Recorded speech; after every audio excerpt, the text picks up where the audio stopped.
একটা কথা যেটা হরিবাসরের শুরুতে দাঁড়িয়ে না বললেই নয়, সব সময়ের জন্য মনে রাখবেন, পৃথিবীতে যারা মনুষ্য জীব রূপে জন্ম নিয়েছে, যারা মানুষ হয়ে জন্মেছে, মানুষের জীবনের সবার ঊর্ধ্বে যেটা প্রয়োজন, ভগবান প্রত্যেক যুগেই এসেছেন। সত্য যুগে 5 বার এলেন, মৎস্য কুর্ম বরাহ নৃসিংহ বামন। ত্রেতা যুগে 2 বার এলেন, রাম পরশুরাম। দ্বাপর যুগে 1 বার এসেছেন কৃষ্ণ। কলিযুগে 1 বার এসেছেন বুদ্ধ রূপে, আরেকবার আসবেন উড়িষ্যার সম্বলপুরে বিষ্ণু যশা ব্রাহ্মণের ঘরে কল্কি অবতার রূপে। এই হচ্ছে ভগবানের 10 অবতার।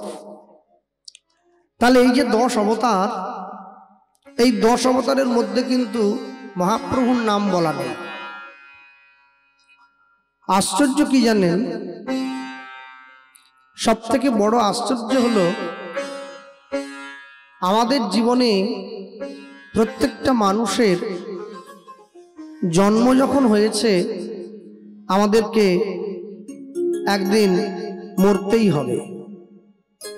তাহলে পৃথিবীতে যখন এসেছি, পৃথিবীর থেকে যখন চলেই যেতে হবে, চিরস্থায়ী থাকবার জন্য কেউ আসি নাই। তাহলে পৃথিবীতে যে জন্য এলাম, যে আমাকে পাঠিয়েছে, তার হয়ে কিছু কাজ আমাদের করা দরকার। কেন বলুন তো? দেখবেন মানুষ যখন মরে যায়, যে বিছানাটার উপরে শুয়ে মরে গিয়েছে, বাড়ির লোক কি বলে?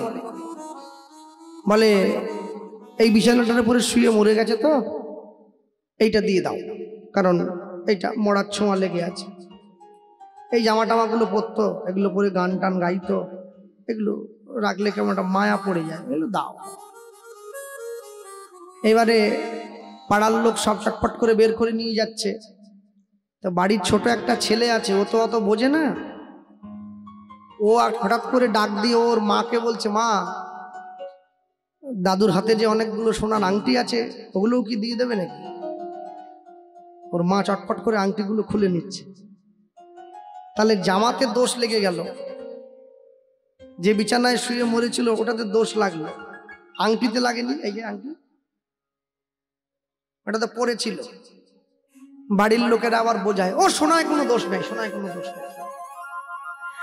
মানুষ যেইখানে বিপদে পড়বে না, সেইখানে পিঠ বাঁচাবার ব্যবস্থা আগের থেকে করে রেখে দেয়। এই যে বাড়িতে একটা ফ্রিজ কেনা হয়েছে, ওতে দোষ লাগেনি? মানে না। এসি না, টিভি না, আলমারি না। তাহলে যত দোষ সব এই জামা কাপড়গুলোতে লেগেছে, এই ন্যাকড়াগুলো দিয়ে দিতে হবে। মানুষ পৃথিবীতে কেউ কোনোদিন কাউকে ভালোই বাসেনি। আমরা যেটা লোকচক্ষুর সম্মুখে দাঁড়িয়ে যা দেখছি না, এগুলো শুধু নিজেদের চাহিদা পূরণ করার নিমিত্ত ভালোবাসার অভিনয় করা। এ ভালোবাসা নয়। বাবা যদি ছেলের চাহিদা পূরণ করতে না পারে, ছেলে কিন্তু বাবাকে সম্মান দেবে না। স্বামী যদি স্ত্রীর চাহিদা পূরণ করতে না পারে, স্বামীকে কিন্তু স্ত্রী সম্মান দেবে না। ঠিক তেমনি আপনি যদি পুরো সংসারের চাহিদা পূরণ করতে ব্যর্থ হন, সংসার কিন্তু আপনার থেকে মুখ ফিরিয়ে নেবে। একমাত্র পৃথিবীতে চাহিদা নেই যার, সে হচ্ছে পিছনে বসে আছে। তাকে আপনি নকুলদানা দিলেও বলে না, তাকে আপনি ছোট গ্লাসে জল দিলেও বলে না, একটা গুজিয়া দিলেও বলে না, একটা কালাকাত দিলেও বলে না, আবার থালা ভর্তি করে শাক শুক্তা সাজিয়ে দিলেও তার দোষ নেই যে আজকে নুন হলো না, আজকে চাটনিতে চিনি কম, আজকে পায়েসটা হয়নি কেন। এই যে চাহিদা যার নেই, যে জীবনে কোনোদিন আমাদের কাছ থেকে কোনো কিছু জোর করে চেয়ে নেয়নি, এই চেয়ে নেয়নি বলেই তিনি ভগবান। তিনি ভগবান।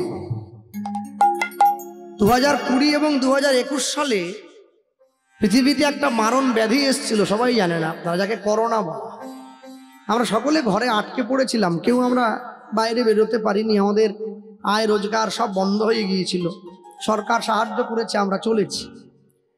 2022 সালের মধ্যবর্তী সময় থেকে সরকারের ওপরের মানুষজন যারা, তারা একটা সিদ্ধান্ত নিয়েছিল। সিদ্ধান্তটা কি বলুন তো? তারা সিদ্ধান্ত নিয়েছিল, এতদিন পর্যন্ত মানুষ সরকারের কাছে ছুটে এসছে কার কি দরকার, এখন থেকে মানুষ আর সরকারের কাছে আসবে না, সরকার মানুষের কাছে যাবে।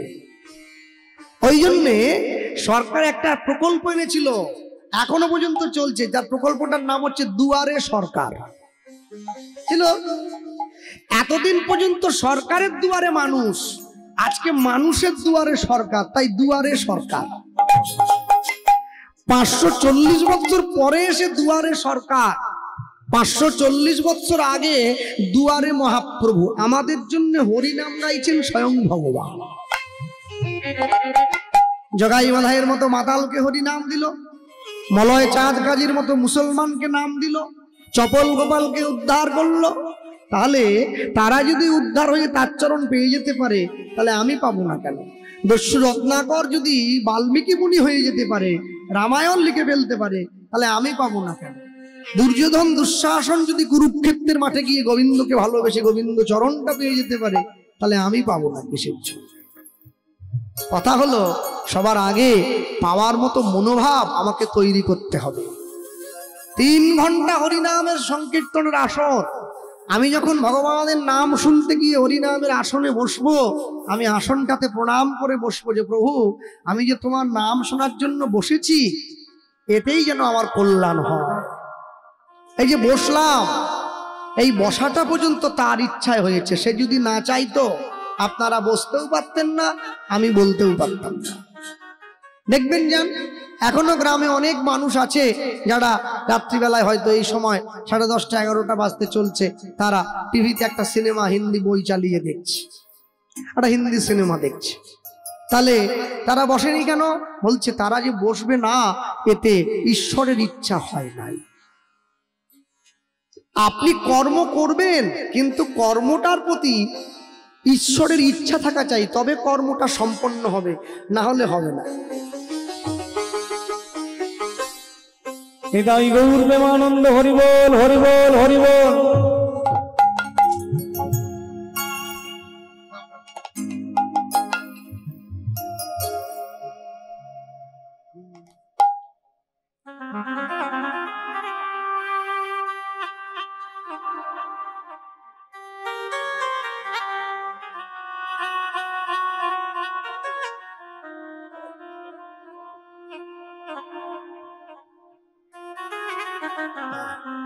এই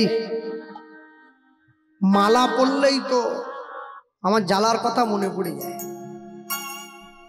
রজনীগন্ধার মালা মনে পড়ে না? যে মায়েদের সিটিতে সিঁদুর উঠেছে তারা জানে জ্বালা কি।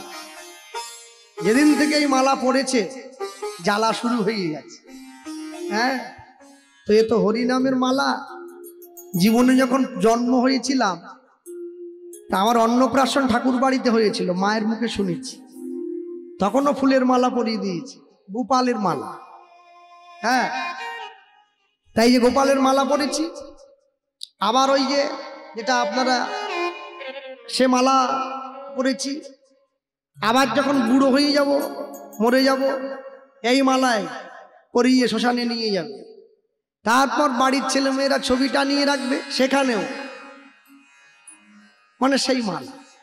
এ তো মালা নয়, একবারে জ্বালা। তবে যে মালা আমার ভগবানের গলায় আছে, সেই মালা কিন্তু জ্বালা দেয় না। সেই মালা ভগবানের সৌন্দর্য বৃদ্ধি করে। ভক্তমণ্ডলী, ভক্তিমতী মায়েরা, চলুন, যে চৈতন্য মহাপ্রভুকে আপনারা দেখতে পাচ্ছেন, যে চৈতন্য মহাপ্রভু দাঁড়িয়ে রয়েছে 2 হাত তুলে, খালি গায়ে, গায়ে কোনো জামা নেই, একটা সাদা উত্তরীয় নিয়েছেন, খালি গা। মহাপ্রভুর ছবি দেখছেন না, নিতাই গৌরের ছবিগুলো, খালি গায়ে দাঁড়িয়ে আছে, একটা উত্তরীয় গায়ে নিয়ে আছে, আর একটা পাঁচি কাপড় পরে আছে, 2 হাত তুলে আছে। 2 হাত কেন তুলে আছে? একটা হাত তুললে পুরোপুরি আত্মসমর্পণ বলে না, দুটো হাত তুললে আত্মসমর্পণ বোঝায়। মহাপ্রভু দুটো হাত তুলে কলির জীবকে জানিয়ে দিচ্ছে যে সব সময় আমাদের জীবনে 144 ধারা জারি হয়ে আছে, যে কোনো মুহূর্তে আমরা মরে যেতে পারি। 144 ধারা জারি হলেই দুটো হাত তুলতে হয়। তা আমাদের জীবনে সব সময় 144, চলতে চলতে মরে গেল, বাজার করতে করতে মরে গেল, খেতে বসে মরে গেল, চান করতে গিয়ে মরে গেল, বিয়ে করতে গিয়ে মরে গেল, বিয়ে করে নতুন বউ নিয়ে আসার সময় টপ করে মরে গেল। এক্ষুনি বেঁচে আছে, এক্ষুনি শেষ। অতএব একটা কথা পরিষ্কার মাথার মধ্যে ঢুকিয়ে নেন, সব সময় হরি নাম করবেন। কেন? আমাদের মৃত্যুর কোনো সময় নেই, অতএব হরি নামেরও কোনো সময় যেন না থাকে। খেতে বসে করবেন, ঘুমোতে গিয়ে করবেন, বিয়ে বাড়িতে গিয়ে করবেন, বরযাত্রী গিয়ে করবেন, বিয়ে করতে যাবেন যখন তখন করবেন, শ্রাদ্ধ বাড়িতে করবেন, বাথরুমে চান করতে গিয়ে করবেন।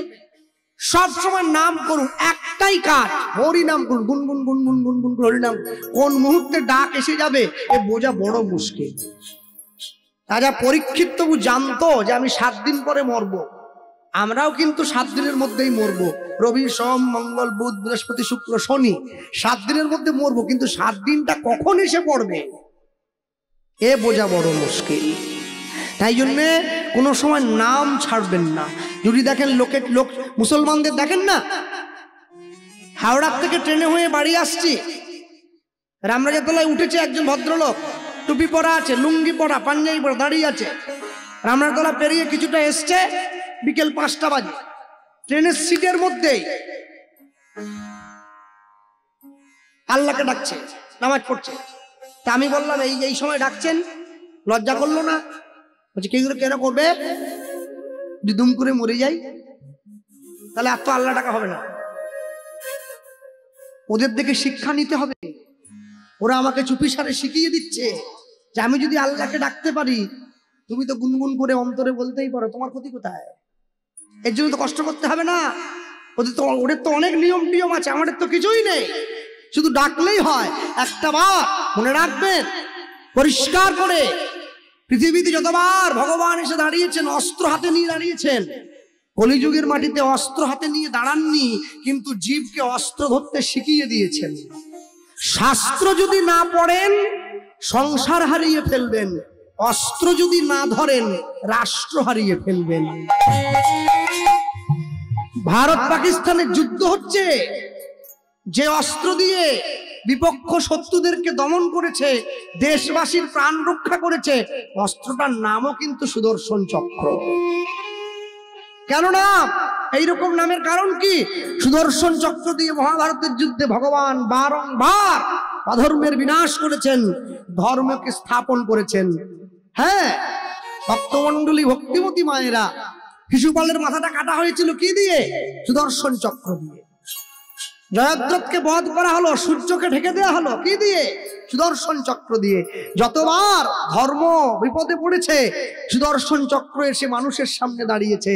আজকে আমার দেশবাসী বিপদে পড়েছে, আমাদের প্রাণ বাঁচিয়ে রেখেছে, অস্ত্রটার নামও কিন্তু সুদর্শন চক্র। জানবেন, ঈশ্বর না থাকুক আর নামের মধ্যে দিয়ে দিয়ে তিনি ইঙ্গিত দিয়ে যান, আমি ছিলাম, আমি আছি, আমি থাকবো। আমি মনুষ্য জীব, আমার চিন্তা ভাবনার অনেক ঊর্ধ্বে তাদের চিন্তা। এই জন্যে আমি ক্ষুদ্র মস্তিষ্ক সম্পন্ন জীব হয়ে আমার উচিত সব সময়ের জন্য হরিনাম আশ্রয় করা। আমি কি গ্যারান্টি দিতে পারি আজকে আপনাদের উত্তর দুর্গাপুর থেকে বাড়ি যেতে পারবো? পারি না, কিন্তু পারি না। ঠিক তেমনি সব সময়ের জন্য জানবেন, জীবনের যেমন কোনো গ্যারান্টি নেই, মৃত্যুরও কোনো সময় নেই, যে কোনো মুহূর্তে আসতে পারে। তাই জন্য সব সময় নাম আশ্রয় করে থাকবে।